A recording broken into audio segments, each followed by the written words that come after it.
வணக்கம். இன்றைக்கி நம்ம பார்க்க போகிற வீடியோ ஒரு போர்ட்ரைட்டை 1/3 எப்படி ட்ரா பண்ண போகிறோம் அப்படிங்கிறத தான் பார்க்க போகிறோம். அதாவது 1/3 அப்படின்னாக்கா லைட்டாக திரும்பின மாதிரி ஒரு ஃபேஸ். ஆல்ரெடி நான் வந்து ஃப்ரண்ட் வியூ எப்படி போடுறது, சைடு வியூ எப்படி போடுறதுன்னு போட்டோம்.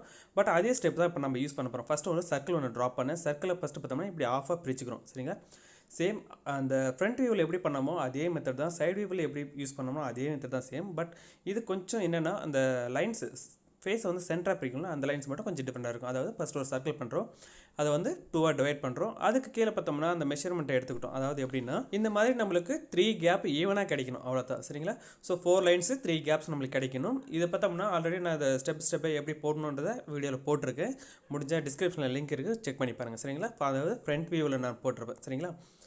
இப்போ பார்த்தோம்னா இதோட ஃபேஸில் சென்டர் லைன், அதாவது 2 ஐஸ்க்கும் சென்டரில் ஒரு லைன் இருக்கு இல்லையா, அந்த நோஸோட லைனாக ஜாயின் பண்ண மாதிரி ஒரு லைன்ஸ் கர்வ் லைனாக போட்டுட்டேன் 1/3 இருக்கிற மாதிரி. தென் ஃபஸ்ட் லைனுக்கும் தேர்டாக இருக்கிற லைனுக்கும் சென்டரில் ஒரு கேப் இருக்கு இல்லையா, அந்த கேப்புக்கு நம்ம ஒரு ஓவல் ஒன்று ட்ரா பண்ணணும். இந்த சர்க்கிளோட ஒரு ரைட் சைடில் தான் இந்த ஓவல் நான் ட்ரா பண்ணுறேன். சரிங்களா? நல்லா பார்த்தீங்கன்னா தெரியும்.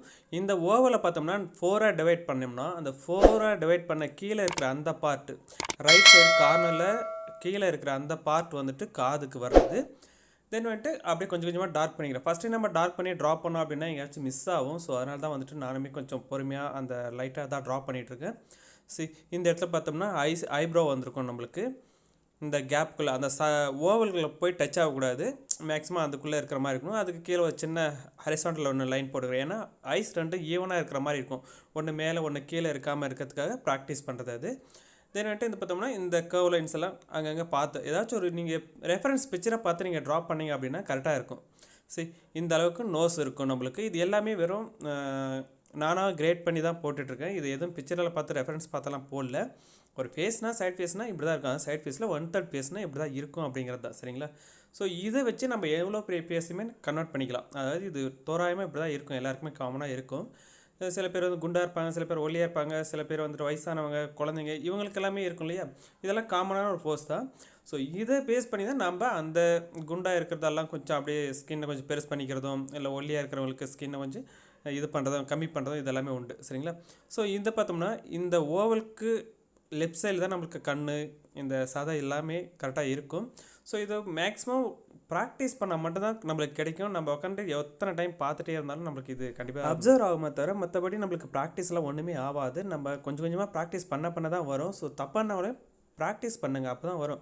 மேக்ஸிமம் மார்னிங் டைமில் இல்லை ஈவினிங் டைமில் ஒரு 5 to 6 இல்லை 6 to 7 அந்த மாதிரி 1 hour ஆச்சும் நம்ம ப்ராக்டிஸ் பண்ணணும். மார்னிங் டைமில் கண்டிப்பாக வந்து 5 to 6 இல்லை 6 to 7 இந்த மாதிரி டைமிங்கில் உட்காந்து நம்ம ப்ராக்டிஸ் பண்ணோம்னா ரொம்பவே பெஸ்ட்டு. ஸோ முடிஞ்ச வரைக்கும் அதை ட்ரை பண்ணுங்கள். இது எல்லாமே பார்த்தோம்னா ஒரு போர்ட்ரைட் ரெஃபரன்ஸ் பிக்சர்ஸ் எல்லாம் எடுத்து நிறைய ப்ராக்டிஸ் பண்ண தான் நம்மளுக்கு வரும். சரிங்களா?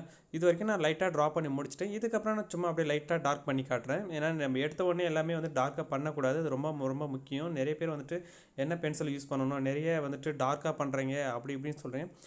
இது மாதிரி நம்ம ப்ராக்டிஸ் பண்ணுறதுக்கு நம்மளுக்கு பெஸ்ட்டு பென்சில்ஸ் எல்லாம் ஒன்று கிடைக்கணுன்றதெல்லாம் அவசியம் கிடையாது.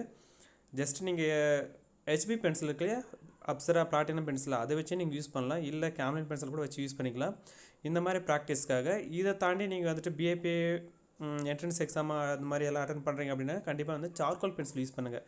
சார்கோல் பென்சிலில் பார்த்தோம்னா ஸ்டெட்லர் இருக்குது இல்லையா, பிளாக் கலரில் ஒரு பென்சில் இருக்கும். அந்த பென்சில் ஆல்ரெடி சொல்லியிருக்கேன். ஸோ அந்த பென்சில்ஸ் எல்லாம் கொஞ்சம் யூஸ் பண்ணி ப்ராக்டிஸ் பண்ணுங்கள். அங்கே வந்துட்டு நீங்கள் என்ட்ரன்ஸ் எக்ஸாமில் இந்த மாதிரியெல்லாம் நார்மல் பென்சில்ஸ் மேக்ஸிமம் யூஸ் பண்ண மாட்டாங்க. இது போல் நீங்கள் வந்து ஃபஸ்ட்டு லைட்டாக ட்ரா பண்ணி முடிச்சுட்டு அதுக்கப்புறம் அது மேலே டார்க் பண்ணுறது, அதாவது அந்த ஃபேஸ்க்கு மேலே அந்த அவுட்லைன் கரெக்டாக எடுக்கிறது உங்களோட கையில் தான் இருக்குது. ஏன்னா நம்ம வந்துட்டு ஃபஸ்ட்டு ட்ரா பண்ணுற லைன்ஸ் வந்துட்டு நம்ம அழிச்சு கூட மறுபடியும் கரெக்ஷன் பண்ணிக்கலாம். ஃபஸ்ட்டே ட்ரா பண்ணுறத டார்க் பண்ணிட்டோம் அப்படின்னாக்கா அந்த இடத்த ரப் பண்ணி அந்த இடம் ஃபுல்லாக டேமேஜ் ஆகிட்டு இருக்கும். நம்ம ஐயோ சரியாக வரலேன்ற மைண்டோடு தான் நமக்குள்ளே வருமே தவிர கரெக்டாக வரதுக்கு சான்சஸ் இல்லை. ஸோ அதை கொஞ்சம் அவாய்ட் பண்ணிக்கோங்க.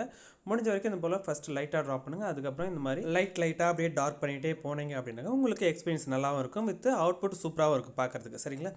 ஸோ முடிஞ்ச வரைக்கும் இந்த லூமிஸ் மெத்தடை யூஸ் பண்ணுங்கள். லூமிஸ் மெத்தட்னால் இதுதான். நான் ஃபஸ்ட்டு வந்து சர்க்கிள் ட்ரா பண்ணிட்டு அதை ஆஃபாக டிவைட் பண்ணி அதை வந்துட்டு 4 பார்ட்டாக பிரிச்சுட்டு அதுக்கப்புறம் ஹெட் எங்கே இருக்குது, நோஸ் எது லைனு, மவுத் எந்த லைனு, இதெல்லாம் வந்துட்டு அழகாக உட்காந்து அப்படியே ட்ரா பண்ணி முடிச்சுட்டோங்க. ஆக்சுவலாக இது நான் ரொம்ப ஸ்பீடாகவே சொல்லியிருக்கேன் இந்த வீடியோவில். ஆல்ரெடி நிறைய வீடியோஸ் இந்த மாதிரி போட்டுட்டேன், அதனால தான் என்ன தெரியல இது ஸ்பீடாக ஓடிக்கிட்டு இருக்குது. சரிங்களா? நம்ம அப்லோட் பண்ண வீடியோவில் மேக்ஸிமம் எல்லாமே ஜென்ஸ் ஃபேஸாக தான் இருக்குது. லேடிஸ் ஃபேஸ் கூட கேட்டிருந்தாங்க, ஒரு சில கமெண்ட்ஸில் பார்த்துருந்தேன். ஸோ நெக்ஸ்ட் வீடியோ கண்டிப்பாக அந்த லேடிஸ் ஃபேஸ் எப்படி ட்ராப் பண்ணணும் அப்படிங்கிறதே போடுறேன்.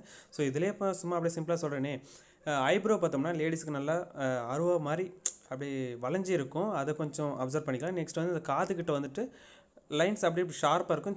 ரொம்ப சின்னதாக ஷார்ப்பாக இருக்கும். நோஸ் வந்துட்டு நல்லா அழகாக நீட்டாக அது மாதிரி நீட்டாக இருக்கும் பார்க்குறதுக்கே. ஸோ அதெல்லாம் வந்துட்டு நோஸு, இந்த சின்னு, இந்த தாடைன்னு சொல்லுவாங்களே, அதெல்லாம் கொஞ்சம் டிஃப்ரெண்ட் ஆகும். மற்றபடி எல்லாமே கொஞ்சம் சேமாக தான் இருக்கும். ஐப்ரோலாம் கொஞ்சம் கொஞ்சம் அப்படியே சின்னதாக க்யூட்டாக இருக்கிற மாதிரி அவங்களுக்கு வேறு மாதிரி லைன்ஸாக வரும். இவங்களுக்கு கொஞ்சம் அப்படியே போல்டாக இருக்கும். ஜென்ஸுக்கு பார்த்தோன்னா போல்டாக இருக்கும். அவ்வளோதான் எல்லா லைன்ஸும்.